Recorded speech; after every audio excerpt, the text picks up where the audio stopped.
यो हो बहसको साथमा कामना सेवा विकास बैंक, प्रगतिको आधार कामना सेवासँगको कारोबार। Registration open for +2 Science Management Humanities and Law, Lumbini College. गर्वैदेखि बलियो भूगर्भ सिमेन्ट।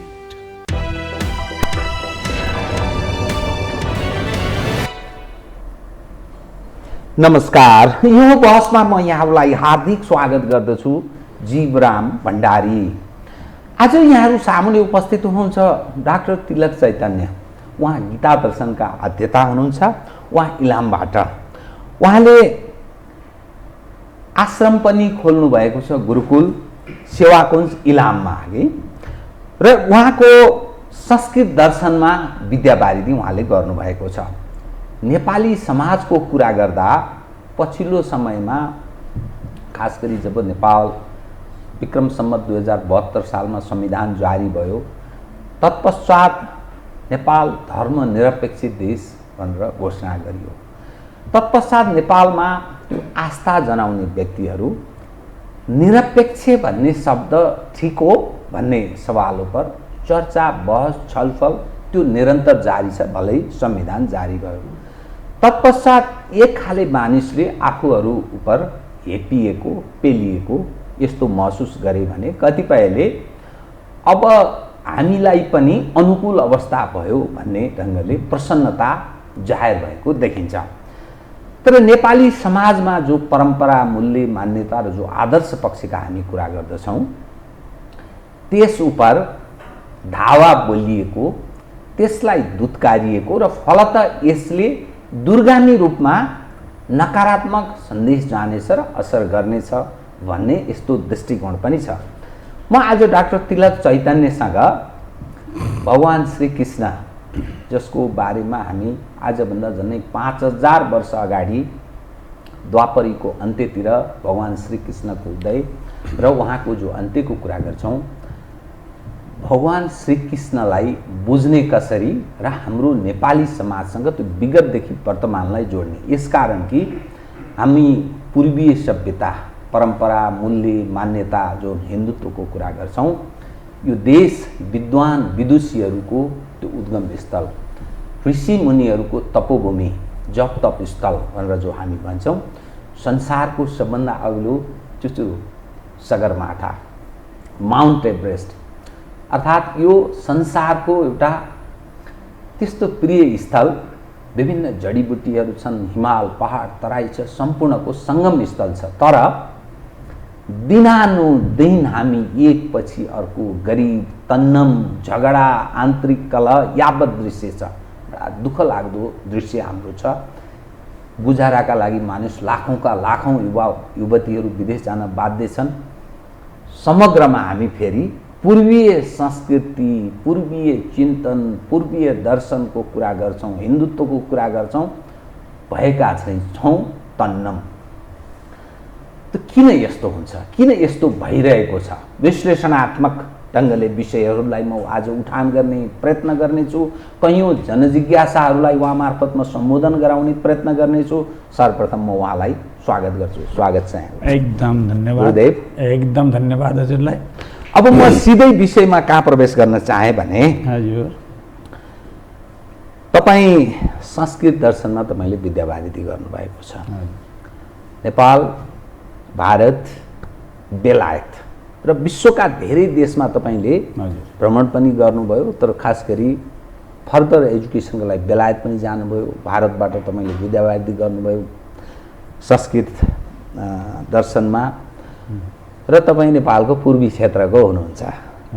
सवाल के रह्यो भने, अलिकति म मेसो बसाउँछु, त्यसपछि विषयलाई अलिक क्रमशः उठान गर्दै जाउँला। भगवान श्री कृष्णका बारेमा अनेकौँ कथाहरू, वाचनहरू, एकले अर्कालाई त्यो सम्बोधन गराउने सवालमा पनि भगवान श्री कृष्णको जस्तो एउटा कल्पनाको गरिन्छ मानिसहरू। ओहो, व्यक्ति कस्तो रहेछ, बच्चा त श्री कृष्ण जस्तो, यसरी भनिन्छ अघि। तर भगवान श्री कृष्ण उपर अनेकौँ प्रश्नहरू छन्। मूलतः तपाईँ जो गीता दर्शन तपाईँले संस्कृत दर्शनमा तपाईँले विद्यावारिधि गर्नुभएको छ। भगवान श्रीकृष्णलाई जो 5000 वर्ष अगाडिका श्रीकृष्ण जसको बारेमा 125 वर्ष उहाँ बाँच्नुभयो, त्यसपछि उहाँले त्याग गर्नुभयो भनिन्छ। कृष्ण सँगसँगै राधा जोडिएर आउँछन्। यो हामी पूर्वीय संस्कृतिमा एक नारीमा विश्वास गर्नेहरू खास गरी यसो भनिन्छ, राधा कृष्ण यो कसरी जोडिएर आएको? प्रश्न अलि लामो नै भयो। हजुरलाई धन्यवाद र हाम्रा श्रोताहरू सबैलाई पहिले नै म धन्यवाद दिन चाहन्छु जसले खुसीसँगले हेरिदिनु होला र बडै राम्रो चर्चा हामी यहाँ सुरु गर्दैछौँ यो हो च्यानलबाट। र श्रीकृष्णको उमेर अथवा राधासँग बुझ्नुभन्दा पनि अलिकति गीतामा म पहिले बोल्छु। किन भन्दा कृष्ण बुझ्नुभन्दा पनि हामीहरूले पागिटको कुरो बुझ्न चाहिँ अत्यन्तै सान्दर्भिक हुन्छ। कृष्ण 5000 वर्ष पुराना, राधा 5000 वर्ष पुरानीपट्टि एकछिनमा भनौँला र पहिले पागिटको कुराको गरौँ, गीता दर्शनको कुरा गरौँ। त्यो गीता दर्शन चाहिँ के हो त भन्दा भुपी शेरचनले एउटा वाक्य बोलेका छन्, साँगुरो गल्लीमा मेरो चोक छ, त्यहाँ केही छैन, सब थोक छ। गीता दर्शन त्यो हो। र हजुरले अघि भन्नुभयो सबै चिज छ गीता दर्शन। र हजुरले भन्नुभयो एकदम विसङ्गति पनि छ, बलात्कारी पनि छ नेपालमा। यो कुरो सही हो। कृष्णको उपदेश जुन श्रीकृष्णले गीतामा उपदेश दिनुभयो त्यो एउटा खोपीमा गएर टुङ्ग्यो।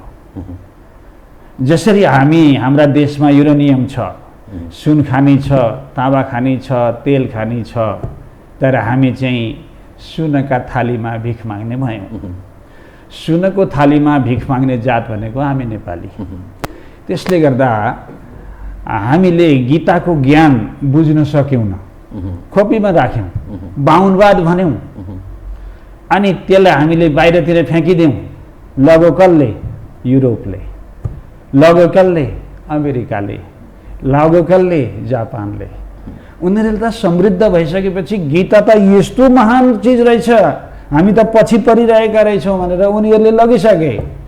अब अहिले गीता नेपालमा गीता पढ्नुपर्छ भनेर मैले हिँडेँ भने म पागल हुन्छु। हामी त्यस्ता जाति, आफ्नो महत्त्व अर्काले बताइदिँदाखेरि पनि नबुझ्ने त्यस्ता निरीह जाति।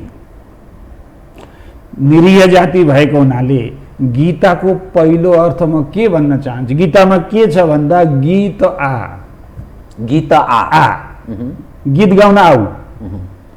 गीता होइन, गीत हो त्यो, हामीले गाउनु पर्दछ, सङ्गीत हो। अब सङ्गीतबाट सुरु गरेँ मैले, किन सङ्गीत भने के हो त भन्दा दुखी अवस्थामा उठेर नचाउने त्यो सङ्गीत हो। र गीतालाई लय तालमा स्वरमा गाउन सक्यो भने सम जोडिन्छ, उपसर्ग जोडिन्छ र सङ्गीत हुन्छ। र गीत आ भनेको चाहिँ गाउन आऊ है, पढ्न आऊ है भनेको। र पढ्ने तरिका पनि हाम्रो भएन। र पहिलो श्लोकले पढ्ने तरिका पनि बताउँछ, के भन्छ? धर्मक्षेत्रे कुरुक्षेत्रे समवेता। गीता पढ्ने तरिका एक्लै होइन, एक्लै हाम्रो बुवाले नुहाउँदाखेरि बरबराउनु। धर्म क्षेत्रे कुरुक्षेत्रे समवेता। अब त्यसको अर्थ मैले गरिनँ, यसलाई फेरि 1 घन्टा चाहिन्छ। त्यसले समवेता मात्रै भन्दैछु।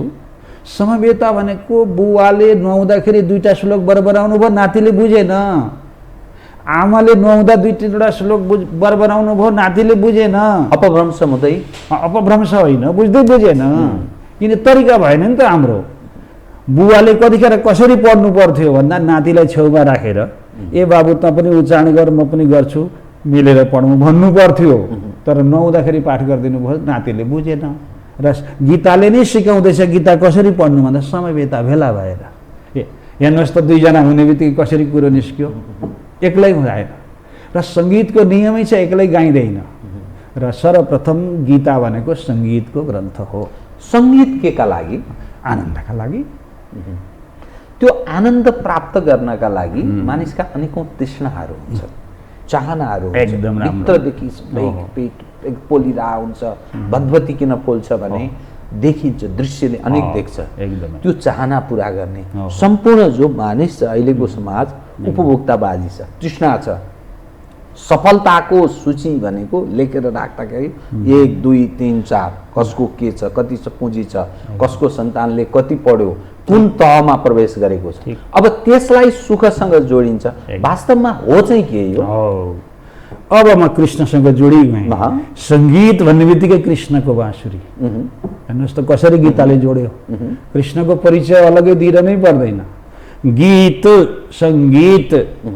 अब राज परिवारमा जन्मेको व्यक्ति, कृष्णलाई व्यक्ति भन्ने एकछिनका लागि भगवान नभनौँ, राज परिवारमा जन्मेको व्यक्ति एउटा बाँसुरी बोकेर पेर्र पार्दै जाँदैछ।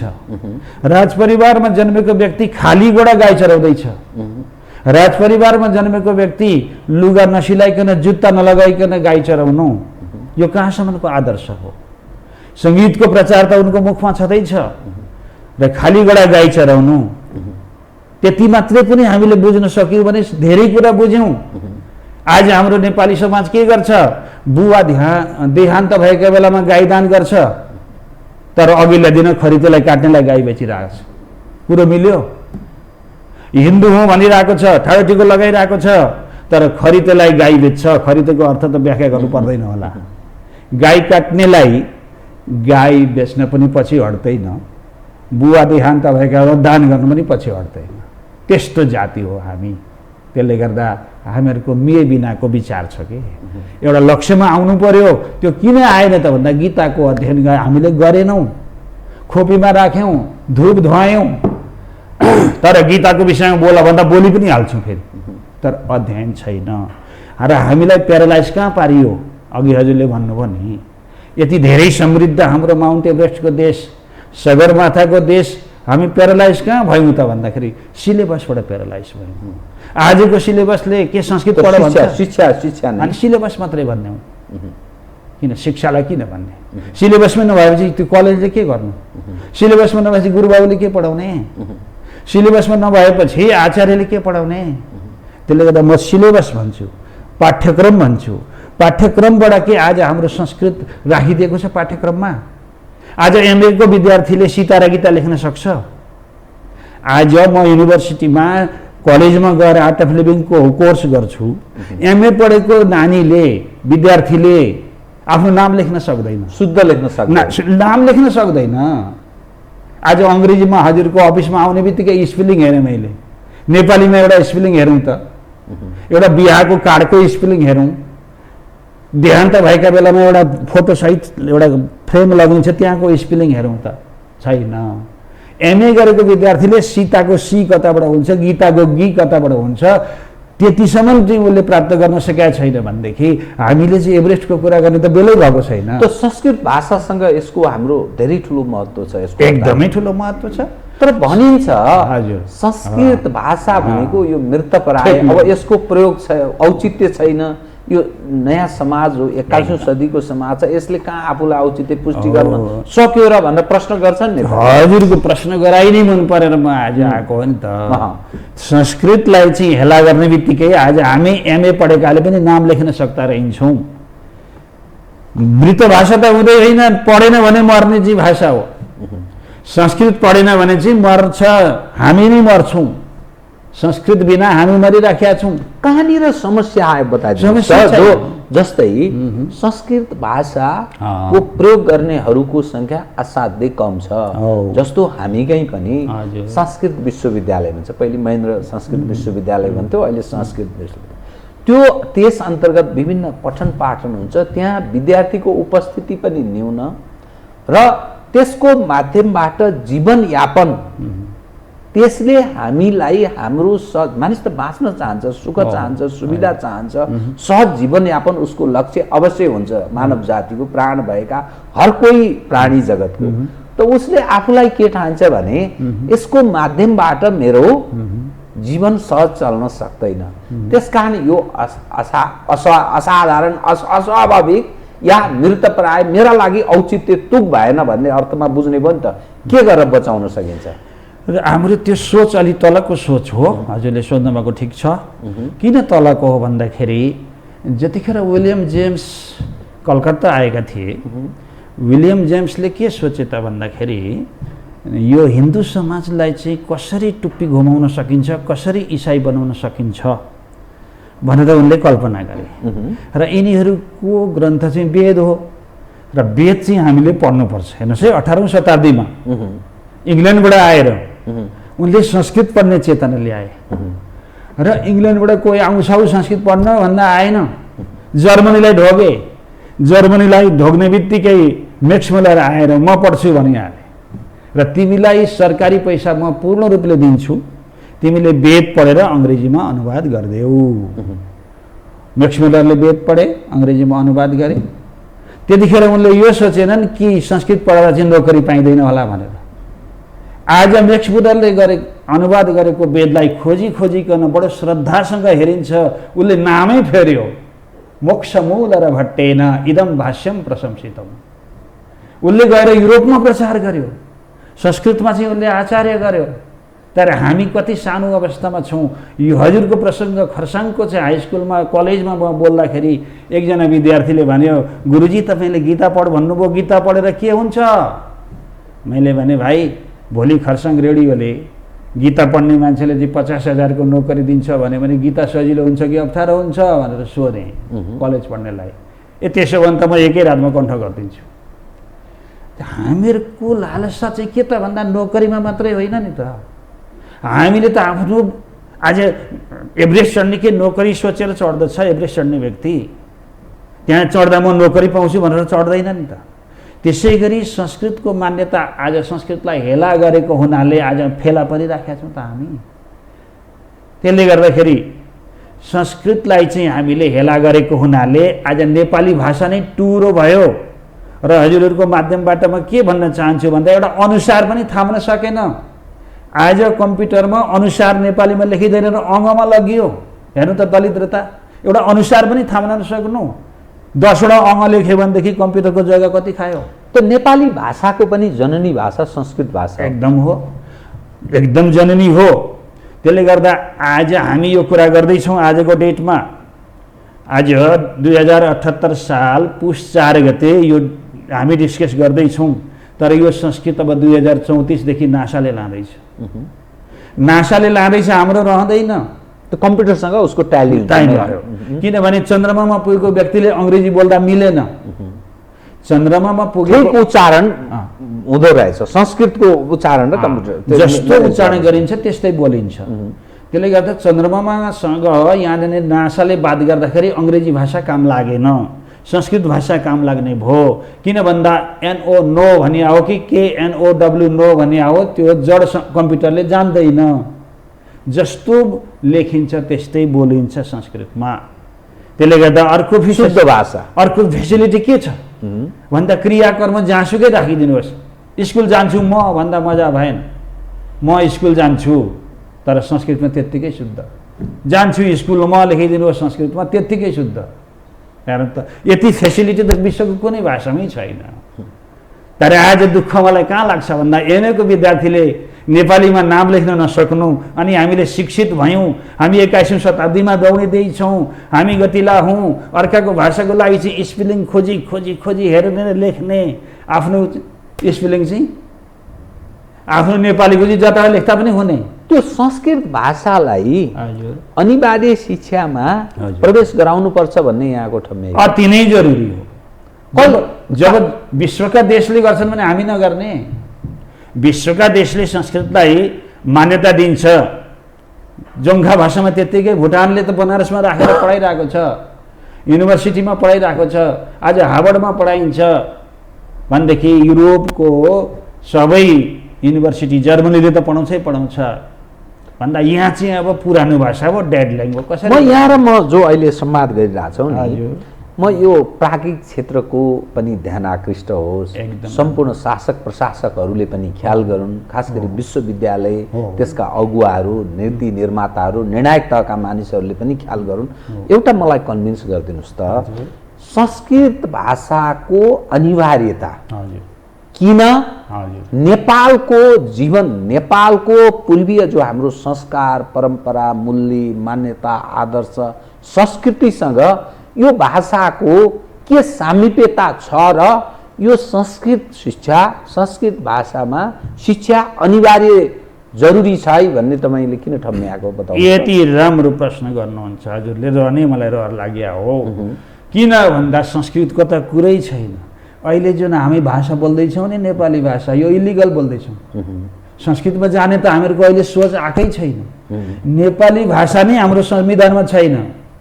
संस्कृतको कुरा गर्ने त हाम्रो योग्यता आएकै छैन। अहिले नेपालीमै भाषामा कुरा गरौँ, किनभने हामी नेपाली यति निरीह जाति हौँ, हामीले राष्ट्रभाषा नेपाली हुनुपर्छ भने खोइ संविधानमा राष्ट्रभाषा छैन।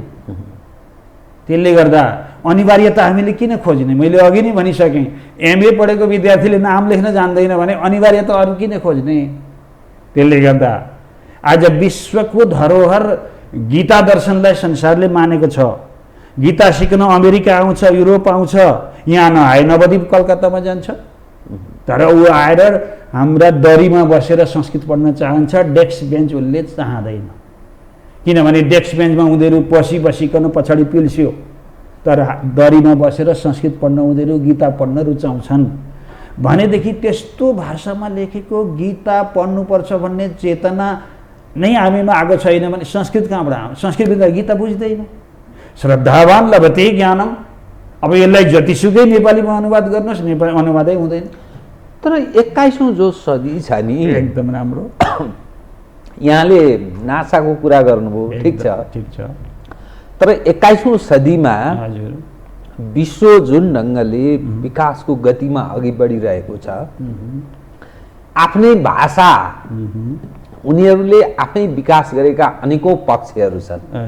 त यो संस्कृत भाषातर्फ हामी प्रवेश गर्ने भनेको त पुरानो अवस्थामा फर्कने नेपालका कथित नेताहरू भन्छन् यो त प्रतिगामी, पुरानो अवस्थामा फर्कने, यसबाट के प्राप्ति हुन्छ र फर्कने?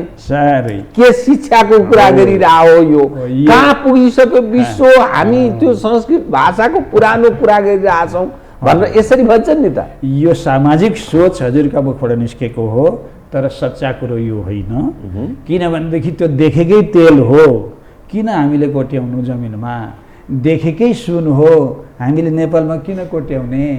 आज अमेरिका सिसी बोकेर किन आउँदैछ युरेनियमको लागि? देखेकै युरेनियम त हो नि, किन कोट्याउने? अमेरिका सिसी बोकेर आएको छ, त्यसमा मास्टरेट गरेर एमसिसी भनिदिउँ, जे भनिदिउँ एमको अर्थ। नेपाल यति धनी विश्वको धरोहर रहेछ र त अमेरिका आज सिसी बोकेर आउँदैछ माग्नको लागि। र नेपालको एभरेस्ट त अन्त सार्दा हुँदैन।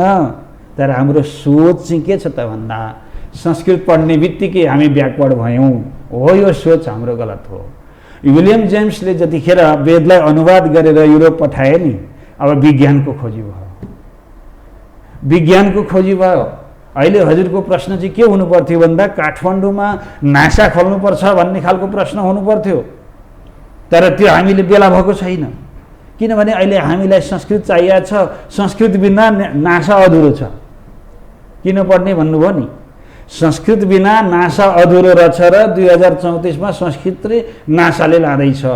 र संस्कृत बिना त हामीहरूको सन् 2034मा, यो 2034मा पाइलामा अहिले डेट तिथि हेर्ने बित्तिकै संस्कृत चाहिएको। ज्योतिष विद्या, ज्योतिष त महाविद्या हो। त्यसले गर्दा त्यो विज्ञानको पाइलो नै संस्कृत बिना चल्दैन।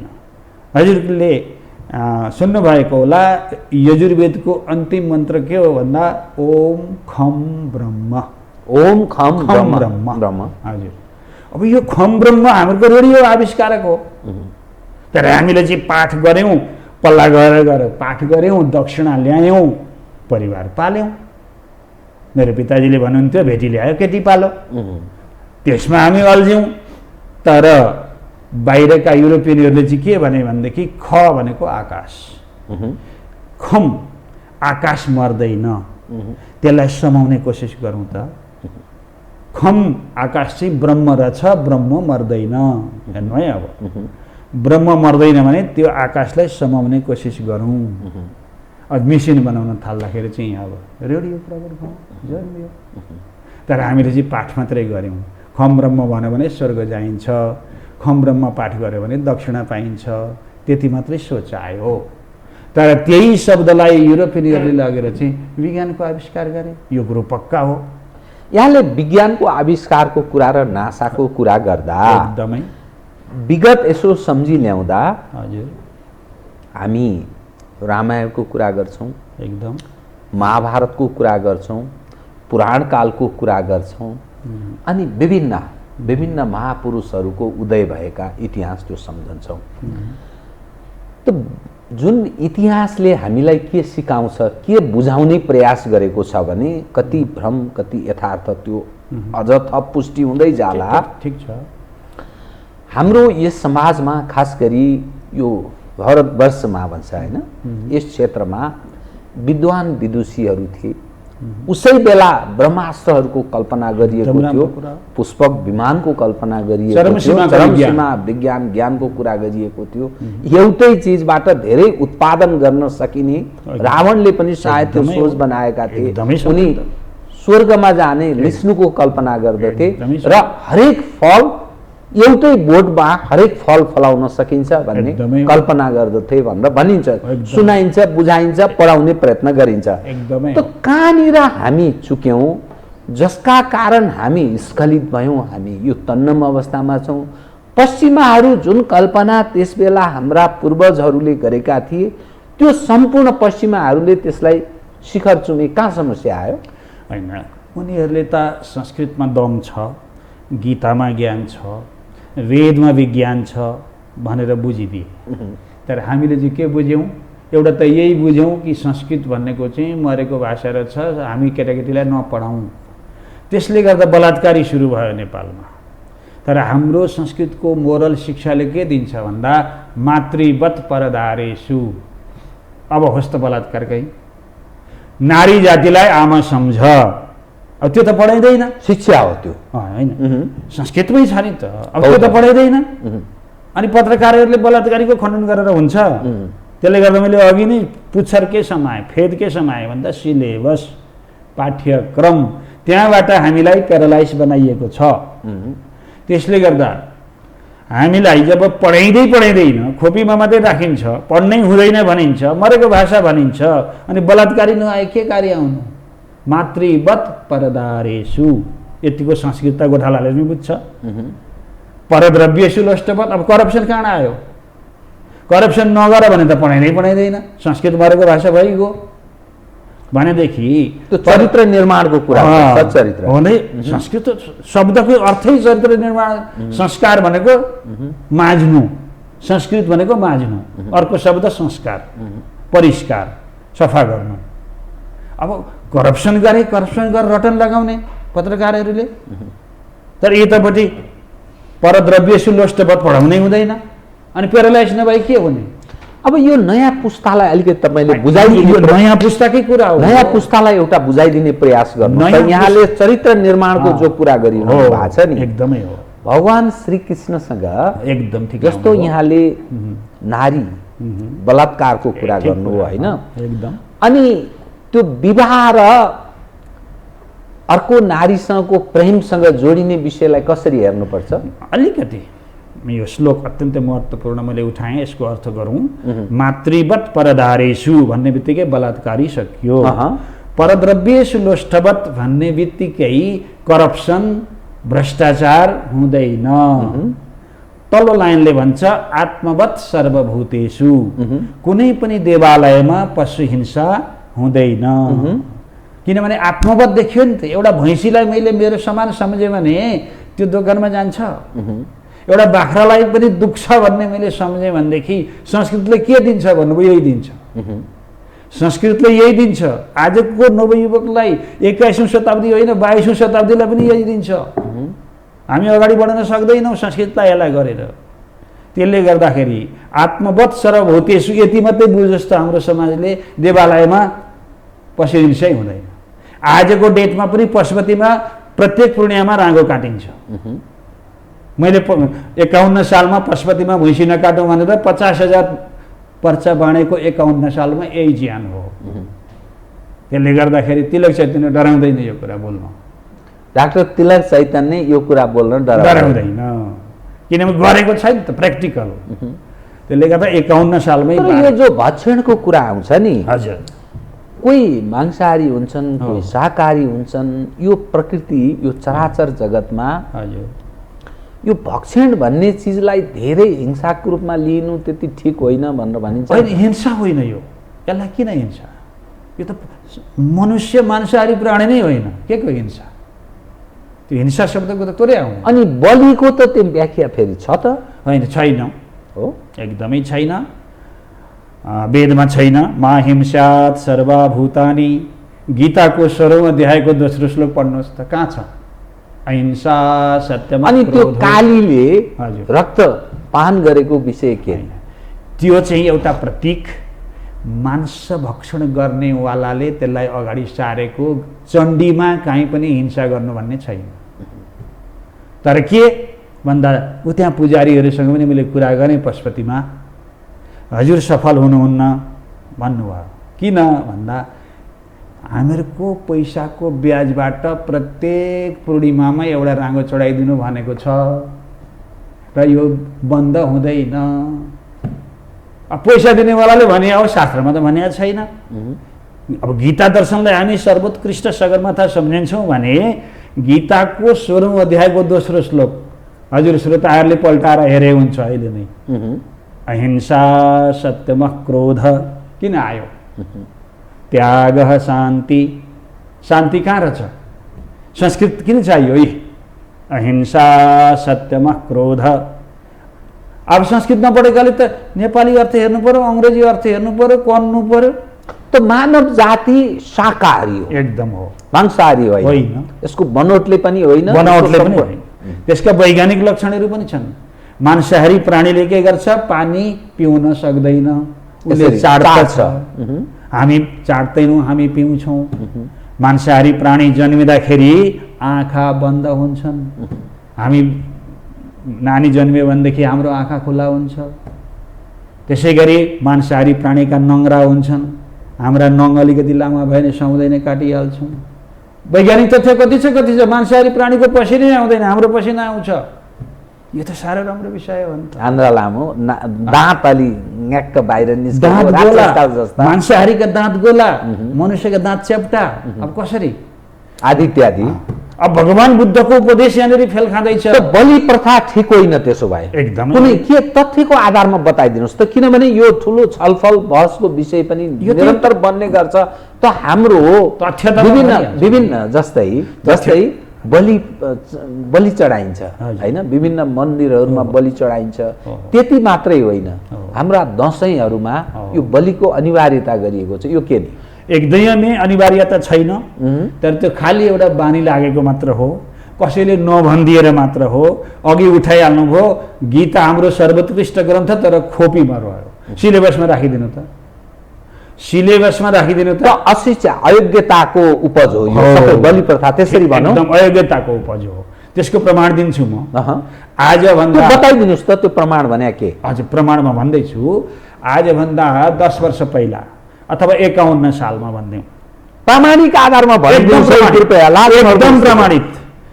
आजभन्दा 51 सालमा मनोकामनामा जुन सङ्ख्यामा बाख्रा काटिन्थे, दक्षिणकालीमा जुन सङ्ख्यामा बाख्रा काटिन्थे, अथवा पुरै नेपालभरिका देवीका मन्दिरमा आजभन्दा 25 वर्ष पहिला जति सङ्ख्यामा बाख्रा काटिन्थे, आज त्यो सङ्ख्या धेरै थोरै भएर आएको छ।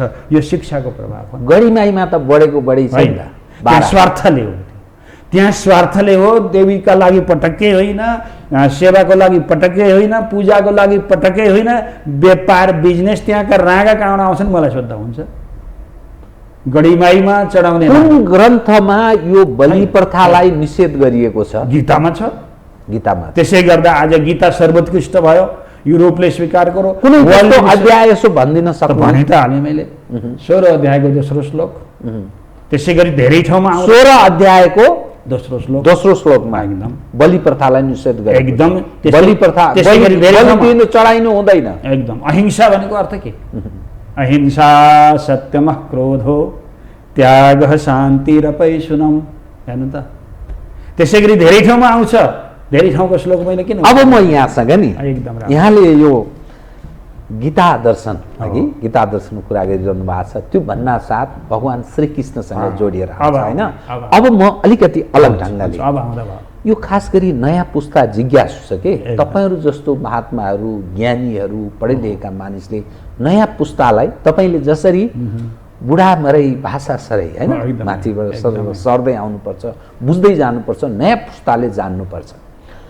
अब बताइदिनुहोस् त भगवान श्रीकृष्णको चरित्रका बारेमा त्यहाँ रासलीलाको कुरा छ, राधासँगको उहाँको प्रेमको कुरा छ, उहाँको अर्धाङ्गिनी अर्कै हुनुहुन्छ, अनि उहाँ 16,000 गोपिनीसँग उहाँ एकदम उठबस गरेको एकदम मोज मस्ती गरेको कुरा छ। यो के सन्देश दिएको? यो एकदम राम्रो छ, हामीले नबुझेको हो। जस्तै नबुझेको किन त भन्दा पहिले नै हामीले एक नारीमा विश्वास गर्ने हाम्रो जो पूर्वीय संस्कृतिको कुरा छ हजुर त्यसमा मायापूर्तिका कुरा आयो, आउँदैछु त्यसमा आउँदैछु म।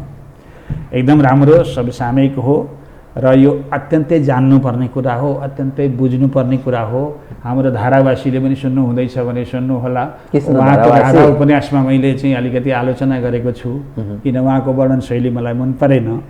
किनभनेदेखि चिरहरणको प्रसङ्गमा उहाँले अलिकति त्यस्तै लेख्नु भएको छ र भन्नुको तात्पर्य पहिले त हामीले संस्कृत जान्नु पर्यो।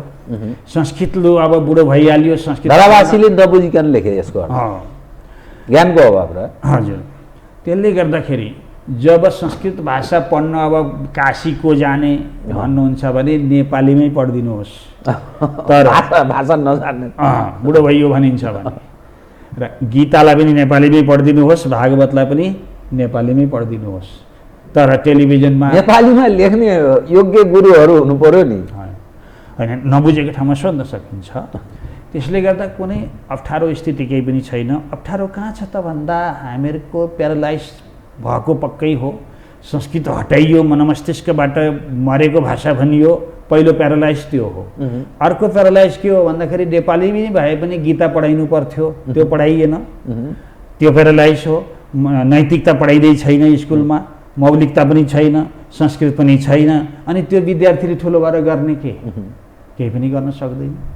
यतापट्टि नेपाली भाषा पनि घटाइन थाल्यो, अनुसारै नलेख भन्न थाल्यो, अङ्गमा पुर्याइयो भनेदेखि हामीले त्यसलाई अध्ययन नगरिकन लेख्दाखेरि चाहिँ के हुन्छ भन्दा टुप्पनो फेदको हुन्छ। र हजुरले जुन प्रश्न उठाउनु भयो, श्रीकृष्णले राधाजीसँग मायाप्रीति गर्ने, रुक्मिणीसँग बिहा गर्ने, हजुरको छोटो प्रश्न यही एकदम राम्रो सान्दर्भिक कुरा हो। र यहाँनिर अलि धेरै अध्यात्म पनि पर्छ यो प्रसङ्ग र आधुनिक पनि पर्छ। अध्यात्म पनि हो र आधुनिक पनि हो। आधुनिक कसरी हो त भन्दा आज त्यस्तै हुन्छ। आज एउटा स्कुल कलेजमा एउटालाई मन पराइरहेको हुन्छ, अलिक गरिब गरिब खालको मन पराएको हुन्छ, छोरीले के भन्छ, बुवा अलि धनी हेरेर बिहा गरिदिनुहोस् है भन्छ। अलि राम्रो केटो, राम्रो होइन, राम्रो त उसले मन पराएकै छ नि, अनि राम्रो त मन पराएकै छ नि स्कुल कलेजमा, तर उनले के भन्छन् भन्दाखेरि बुवा धनी मात्र हेरेर दिनुहोस् है भन्छन्। यता मन पराएको त भन्नुभएको छैन। अनि बुवाले धनी हेरेर बिहा गरिदिनुहुन्छ। अब बिहा गरेर गइसकेपछि धनी हुने बित्तिकै धेरै आयो नि त, सबैको डिभोर्स गर्ने आफ्नो छँदैछ। आजको समस्या यो हो। यो समस्या हामीहरूको गीता दर्शनको अध्ययनको अपोजिटमा आएको हो, विरोधमा आएको हो। तर यहाँ श्रीकृष्णको आदर्श त्योसँग मिल्दैन। जस्तै श्रीकृष्णसँग राधा जोडिनु भएको छ, पक्का हो।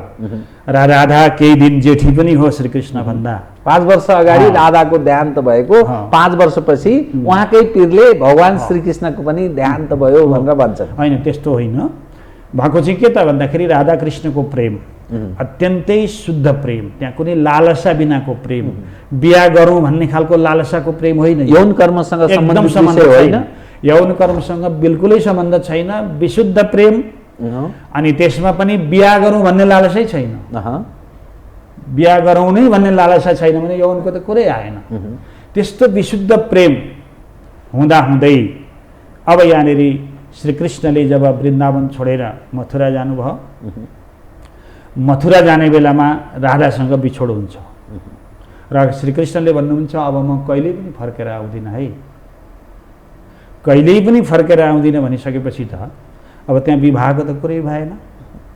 र राधासँग प्रेम हुनु त्यो सही हो, विशुद्ध प्रेम कोहीसँग पनि हुन सक्छ, पवित्र प्रेम कोहीसँग पनि हुन सक्छ, तर दुईतर्फी थियो।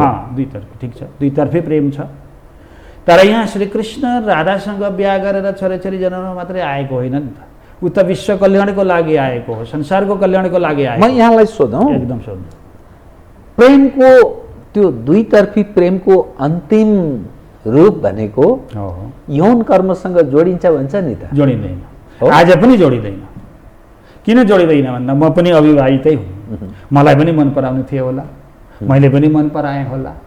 यौन कर्मसँग बिल्कुलै जोडिँदैन कि कसैलाई मन पराउनु नै सब कुछ होइन।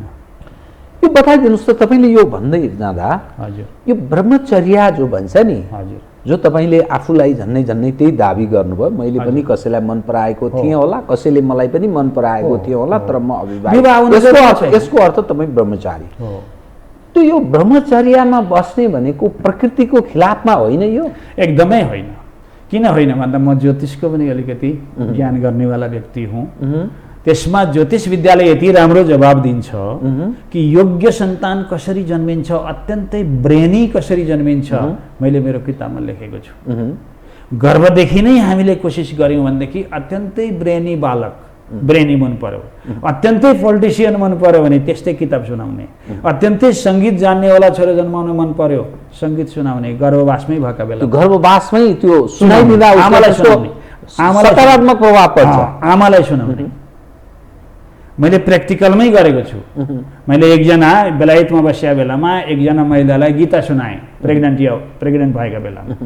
त्यो नानी अहिले म जाँदाखेरि गाडीबाट उत्रेर अहिले पनि मेरो गोडा छुन्छ।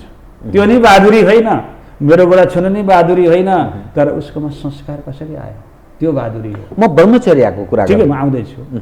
त्यसले गर्दाखेरि ब्रह्मचर्य भन्ने कुरो ज्योतिष विद्याले चाहिँ जवाब दिन सक्छ।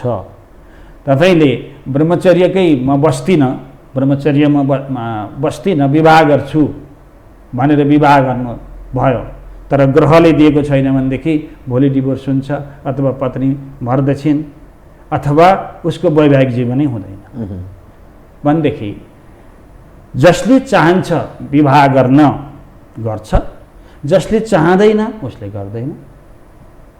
त्यसले गर्दा त्यस्ता हाम्रो दर्शनले के नाम दियो त भन्दा अङ्ग्रेजीमा ब्याचलर भनिदियो, हामी ब्रह्मचर्य भन्दछौँ, ब्रह्मचारी भन्दछौँ, महात्मा भन्दछौँ, संस्कृत भाषाले त्यो दियो। त्यसले गर्दा त्यो प्रकृतिको नियम हो, थाम्न नसक्ने पनि पक्कै हो। ब्रह्मचर्या चाहिँ त्यो महात्मा हुने एउटा सिँढी मध्येको एउटा सिँढी हो। त्यो त्यसलाई श्रेणीमा ल्याइदिँदा पनि भयो, तर महात्माकै श्रेणी नै हो मात्रै पनि भनेर दाबी गरिँदैन। किन गरिँदैन भन्दा 10-15 जना छोराछोरीको बुवाउ पनि त ठुलो महात्मा भएका छन्। यसलाई किन एउटा कठोर ढङ्गले ब्रह्मचारी हुनुपर्छ भन्ने मान्यतालाई अलि फैलाउनु जरुरी छ कि छैन? छैन, किनभने त्यसलाई कठोरतामा नलिने। एउटा गाउँको महिला ऐच्छिक विषय भयो, एउटा गाउँको महिलाले बिहा गर्नुभयो तर उहाँको वैवाहिक जीवन चलेन, अब के को दाबी त्यहाँ? उनले खोजिया पनि होइन, बुवाले राम्रो हेरेर बिहा गरिदिएको थियो, छोराको वैवाहिक जीवन चलेन, छोरीको वैवाहिक जीवन चलेन, सक्यो। राधा र कृष्णको हामी कुरा गर्दैछौँ। जब मानिस भगवान श्रीकृष्ण भगवान आदर्श भयानक महात्मा, एकदम सम्पूर्णका पूजनीय, त कसरी त्यो उहाँ कसरी बताइदिनुहोस् त, कसरी पूजनीय भन्ने त्यो मान्ने आधार आजभन्दा 5000 वर्ष अगाडिको उहाँको यो चराचर जगतमा जुन उदय र संसारले जसरी उहाँलाई बुझ्ने प्रयास गर्दछ, कतिपयले अपभ्रंश अलग ढङ्गले पनि बुझाउने प्रयत्न गरे होलान्। त राधा र कृष्णको यो सम्बन्ध के हो? एकदमै राम्रो प्रसङ्ग छ र बुझ्न जरुरी छ, र हाम्रो दर्शनै त्यही हो। श्रीकृष्णको विग्रह नै एउटा फिलोसफी हो। श्रीकृष्ण उभिँदाखेरि 3 ठाउँ बाङ्गो भएर उभिन्छन्, त्यही नै फिलोसफी हो। उनले बन्सी बजाउँछन्, त्यही नै फिलोसफी हो। उनले राधासँग माया प्रीति गर्छन्, त्यही नै फिलोसफी हो। किनभने कसैलाई माया दिनु आज दुखी भएको अवस्थामा युरोप र अमेरिकामा त झन् राम्रो बुझिन्छ, किन त्यहाँ त कुनै जिन्दगी हुन्छ, त्यहाँ माया प्रीति भन्ने मान्छेले बुझेकै हुँदैन। जोइन्ट फ्यामिली भनेर नै आज गीता पढ्न अमेरिका ताम्सिरहेको छ, सिलेबसमा राख्नेवाला पनि छन्। हामीले नबुझौँ बेग्लै कुरो हो। त्यसले गर्दा किन भन्दा जोइन्ट फ्यामिली, किन जोइन्ट फ्यामिली बस्नुपर्छ भन्ने चेतना नै त्यो देशमा छैन। प्रभावित त त्यसले एउटै शब्द राधासँगको उहाँको सम्बन्ध चाहिँ के छ भन्दैछु। र राधाजीसँग जुन प्रेम भयो त्यो नैसर्गिक भनेको प्राकृतिक आफै आफ प्रेम भन्ने कुरो त्यसलाई गर भन्दा हुने कुरो होइन, आफै आफको प्रेम हो यो। विशुद्ध प्रेम थियो। उहाँहरूको विवाह गर्नुपर्छ भन्ने लालसा थिएन। चटक्कै कारणवश मानिसकै अर्थ दिँदाखेरि पनि हजुर कलेज पढ्ने बेलामा कलेजको विद्यार्थीसँग एकजनासँग प्रेम भयो। हजुरको सरह आयो धनगढी, झापाबाट धनगढी। अब त्यो छोड्नुपर्ने अवस्था आयो, क्या आयो? छोड्नुपर्ने अवस्था आयो। क्या त बिहा गर्न हिम्मत गर्नु पर्यो, क्या त छोड्नु पर्यो, दुईमा एक गर्नु पर्यो। त्यही अनुरूप अब अलिकति लीलामा छोएँ मैले। श्रीकृष्णको लीला जब रासलीला पर्यन्त राधा बिना रासै हुँदैन र राधासँगको अथवा गोपीहरूसँगको जो लीला हो त्यहाँ 16,000 गोपिनी 16,000 भनौँ, 16,108 भागवतमा लेखेको छ। के सन्देश हो यो? हो, अत्यन्तै राम्रो सन्देश हो। किनभनेदेखि उहाँहरूको उमेर पहिले हेर्नु पर्यो। उमेरबाट कुरा आउँछ। उहाँको उमेर मात्र 11 वर्षको छ, भगवान श्रीकृष्णको। त्यो पनि आजको 11 वर्ष होइन, द्वापर युगको 11 वर्ष। हामी सानो हुँदाखेरिको 11 वर्ष र अहिलेको 11 वर्ष मिल्दैन। हामी हजुर र म सानो हुँदाखेरि कट्टु लाउन जान्दैनथे, त्यो 11 वर्ष र अहिलेको 11 वर्ष मिल्दैन। त्यसले गर्दाखेरि 11 वर्षसम्मको जुन लीला हो त्यो चाहिँ एउटा बाल लीला हो र श्रीकृष्णले अत्यन्त मर्यादाका साथमा रास गरेको छ। कसरी मर्यादाका साथमा रास गरेको छ भन्दा एक गोपी एक कृष्ण, यो त सुन्नुभएको छ नि। रास त रास हो, कसरी मर्यादा भन्ने के कुरा? एकदमै मर्यादा छ। यही नै हो हामीहरूको सम्झिन भुल। एक गोपी एक कृष्ण, एक गोपी एक कृष्ण भएर त्यहाँ उभिएका छन्। आज यहाँ तेल लिन जाँदा, एउटा रासनको सामान लिन जाँदाखेरि एक महिला एक पुरुष, एक महिला एक पुरुष भएर उभिनु परोस् त? त्यहाँ जिस्किन पाइन्छ? किचकरिन पाइन्छ? पाइँदैन। त्यसै गरी एउटा त उमेर 11 वर्षको, हेर्नुहोस् मर्यादा। एउटा त उमेर 11 वर्षको, गोपी पनि 11 वर्षका छन्, अझै साना छन्, 10 वर्षका छन्। त्यहाँनिर मात्र आनन्दको लीला, एउटा नृत्य, गरबा नृत्य भन्ने त्यसलाई आजको भाषामा, बुझ्ने भाषामा गरबा नृत्य गरेको हो। किन नृत्य किन गरियो भन्दा जीवनको आनन्द नै के हो भन्दा सङ्गीत हो, जीवनको आनन्द नै के हो भन्दा नाच्नु हो। र श्रीकृष्णलाई भगवान भन्न यस कारणले हामी बाध्यता हुन्छौँ, किन उनले भन्दा उनले गाई चराउन जाँदाखेरि जुत्ता समेत नलगाइकन गाई चराएको छ भनेदेखि आज हामी आफ्ना छोराछोरीलाई जुत्ता नलगाइकन बोर्डिङ पठाउन सक्छौँ? सक्दैनौँ। यशोदा माताले छोरा कृष्ण तिम्रो लागि मैले जुत्ता ल्याइदिएकी छु, जुत्ता लगाएर गाई चराउन जाऊ भन्दा श्रीकृष्णले के जवाब दिनुभयो भन्दा मसँग चर्न जाने गौमा त खाली गोडा जान्छन् भनेदेखि म सेवक भएर जुत्ता लाउन मिल्छ?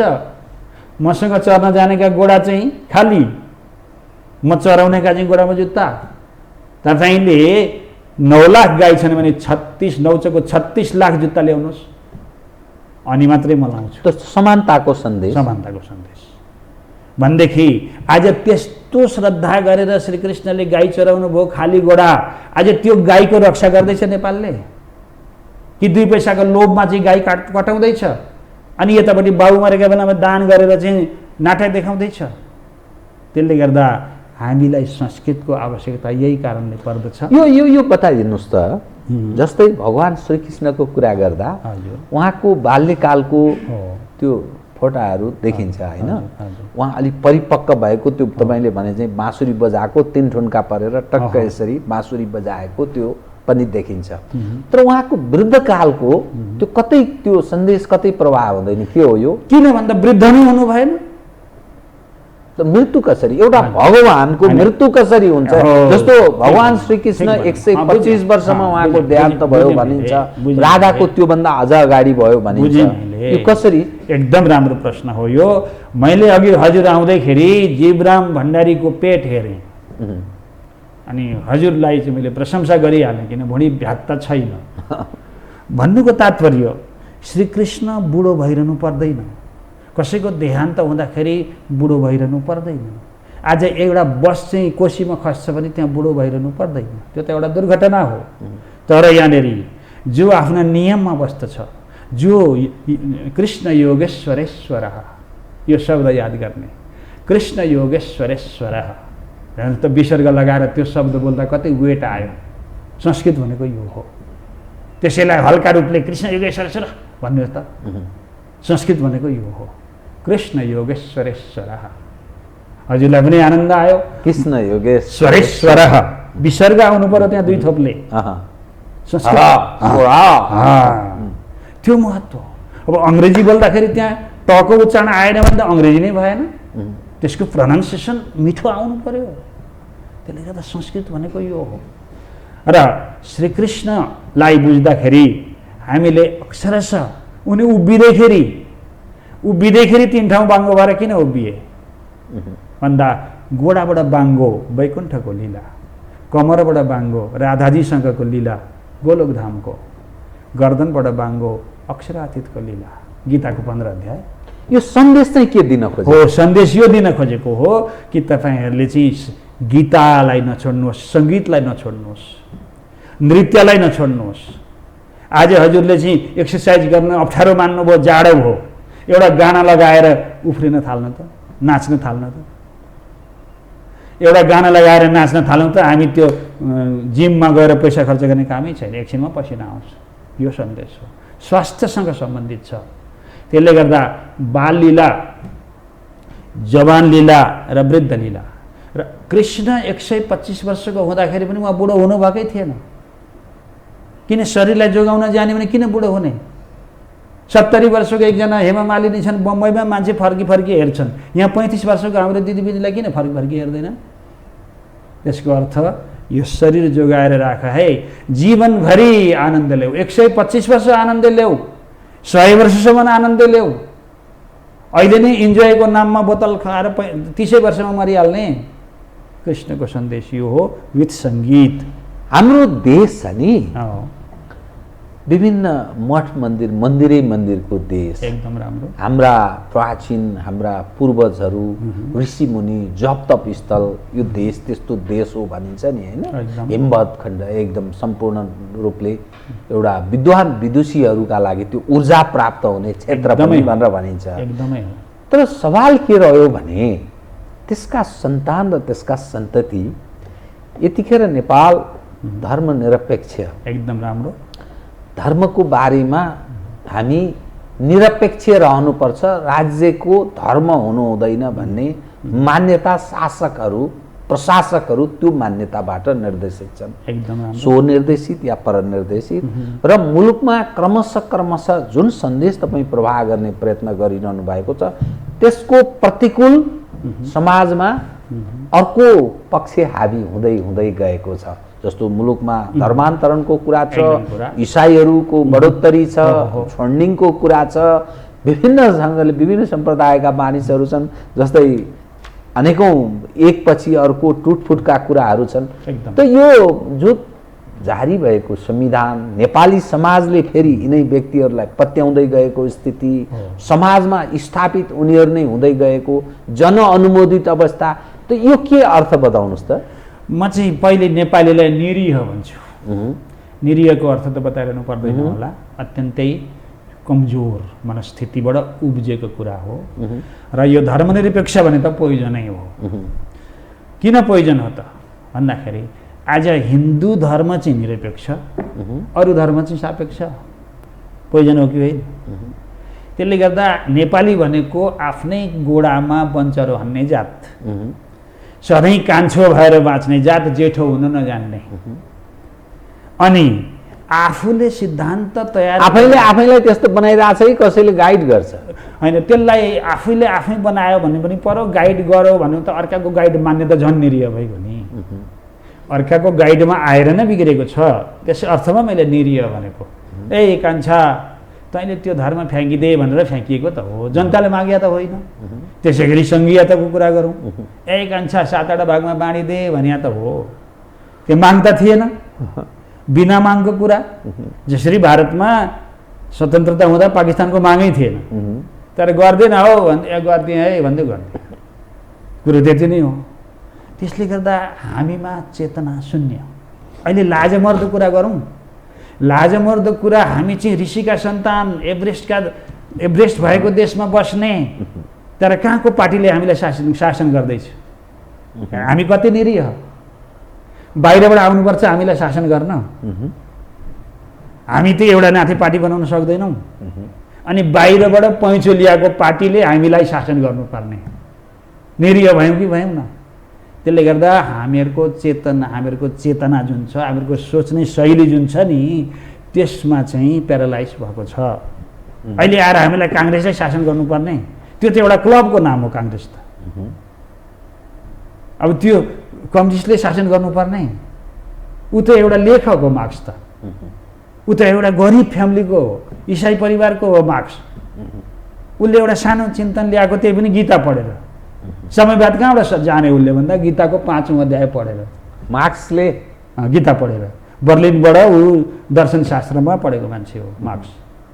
त्यसले गर्दा गीताको 5 अध्यायमा सुनिचैव स्वपाके च पण्डिता समदर्शिनः विद्या विनय सम्पन्ने ब्राह्मणे गविहस्तिनी सुनिचैव स्वपाके च पण्डिता समदर्शिनः। यो हो मार्क्सवाद। यो श्लोक पढेर उसले मार्क्सवादमा लेखे। अब हामीलाई त्यो के भयो, कहाँको पहाड भयो, गतिलो भयो, के भयो? तर हाम्रो गीता दर्शनले सुक्रात जन्माएको छ। सुक्रातको अङ्ग्रेजीमा सक्रेटिस। सुक्रात जन्माउने हाम्रो गीता। अब हामी चाहिँ पश्चिमाको प्रभाव के को पश्चिमाको प्रभाव? हामीबाट भिख मागेर लगेर उनीहरू ठुला भए, हामी चाहिँ के गरे? दुई विषयको चाहिँ अलि स्पष्ट गरिदिनुहोस्। म कार्यक्रमको अन्त्यतिर आएँ कि दुई विषय, गुरु गुण चेलो चिनी। गुरु गुण चेलो चिनी, दुई विषय। एक भगवान भनिन्छ नि, होइन? भगवान भनेको हो के? ठीक। भगवानको अब संस्कृतमै सुन्नुहुन्छ भनेदेखि ऐश्वर्यस्य समग्रस्य धर्मस्य यशस्श्रिय ज्ञान वैराग्यश्चैव शरणाम भग इति रणा। ऐश्वर्य हुनु पर्यो समग्र रूपमा, धर्म हुनु पर्यो। त्यो प्राप्त कहाँबाट हुन्छ? त्यो दृश्य अदृश्य के हो? एकदम दृश्य माने पनि भयो, अदृश्य माने पनि भयो। मात्र कर्तव्य गर्दाखेरि व्यक्ति भगवान बनिन्छ। श्रीकृष्णलाई त्यसै हामीले भगवान भन्या होइन, रामलाई हामीले त्यसै सित्तैमा भगवान भन्या होइन। त्यत्रो बहुविवाहको प्रचलन भएका बेलामा रामले एउटी सीतालाई मात्रै स्वीकार गर्नु भगवत्ता होइन र? त्यस कारणले मर्यादा पुरुषोत्तम भनियो राममा। जुन वंशमा धेरैवटी बिहा गरिन्थ्यो, राजा दशरथले नै 3वटी बिहा गरेका थिए भन्दा जब 6-7 वटी 8-9 10 वटी बिहा गर्ने चाहिँ परिपाटीमा एउटी मात्रै बिहा गर्छु भने भगवान भइगयो। त 21औं सदीमा त्यो भगवान प्राप्त गर्ने उपाय के त? प्राप्तपट्टि नजाउँ अहिले, प्राप्त गर्न त हामीसँग छँदैछ, त्यसको लागि अर्को घन्टा बोलाउँला। प्राप्त गर्नु अहिले पर्याप्त छैन। अहिले मात्र भगवान छन् कहाँ? एकदम जहाँसुकै छन्। मलाई त्यहाँ गोपाल झापाली भन्ने हिमशिखरको भाइले हिमशिखरमा सोधेका थिए, तपाईँ राजाको परिपुष्टि गर्ने हो, ज्ञानेन्द्रलाई विष्णुको अवतार मान्ने हो भनेर सोधे। मैले एकदम मान्ने हो भाइ भने मैले। अनि ज्ञानेन्द्र विष्णुको अवतार हुन् भने एकदमै हुन्। गोपाल झापाली पनि विष्णुको अवतार, तिलक चैतन्य पनि विष्णुको अवतार, कुकुर पनि, बिरालो पनि, झिँगो पनि विष्णुको, सर्व विष्णु प्राणी जगत, सर्व विष्णुमय जगत। किन भगवान कहाँ छैन? जहाँसुकै छ। तर हेर्ने आँखा त हुनु पर्यो।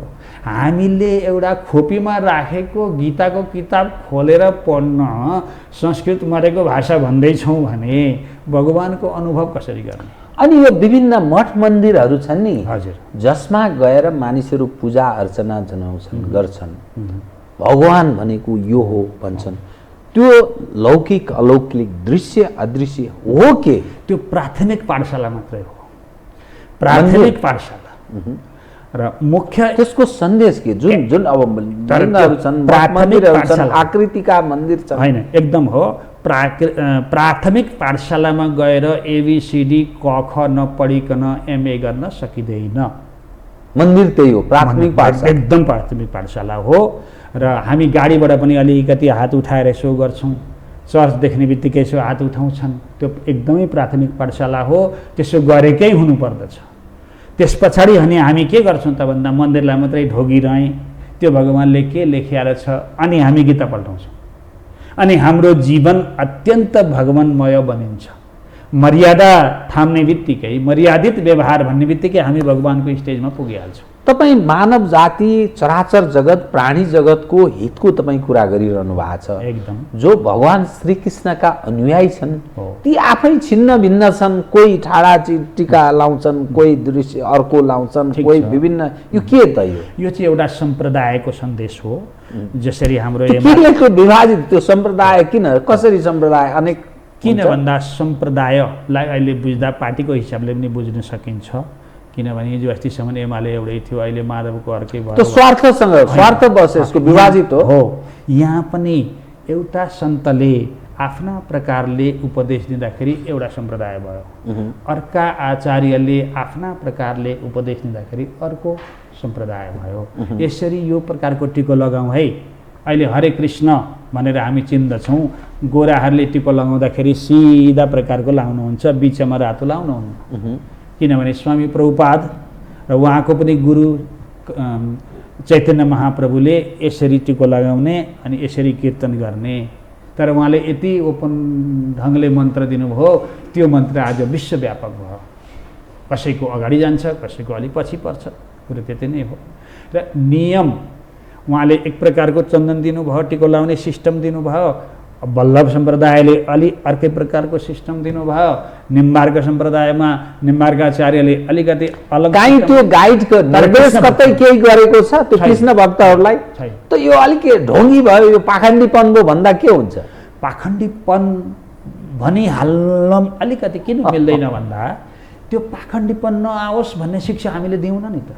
त्यसकारण त्यसरी अपभ्रंश अलि अलग अलग ढङ्गले हुँदै गयो। पाखण्डी भन्न मिल्दैन।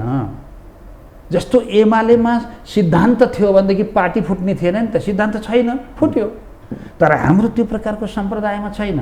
सम्प्रदायमा चाहिँ सिद्धान्त छ, गीता छ। तर त्यो गीता पढ्नुपर्छ भन्ने हजुरबाले पनि भन्नु भएन, गुरुले पनि भनेनन्, आमाले पनि भन्नुभयो, बुवाले पनि भन्नु भएन। विद्यार्थी जान्ने कसरी? पत्ताभङ्ग भएको यहाँबाट हो। हस्, धन्यवाद छ यहाँलाई। एकदम राम्रो। आदरणीय दर्शकबिन, उहाँ हुनुहुन्थ्यो डाक्टर तिलक चैतन्य, गीता दर्शनका एक अध्येता। उहाँका केही पुस्तकहरू पनि प्रकाशित छन् भगवान श्रीकृष्ण समर्पित। समसामयिक विषयलाई केन्द्रमा राखेर खास गरी हाम्रो पूर्वीय दर्शन भगवान श्रीकृष्ण कसरी बुझ्ने, कसरी बुझाउने, संस्कृत भाषा हो के, उहाँले संस्कृत शिक्षामै विद्यावारिधि गर्नुभएको हुनाले पनि यो विषयलाई मैले अलिकति सान्दर्भिक बनाउने प्रयत्न गरेँ। मसहित मेरो सम्पूर्ण युनिटलाई कार्यक्रमबाट बिदा दिनुहोस्। तर यो हो टेलिभिजन, हेर्दै रहनुहोला। नमस्कार।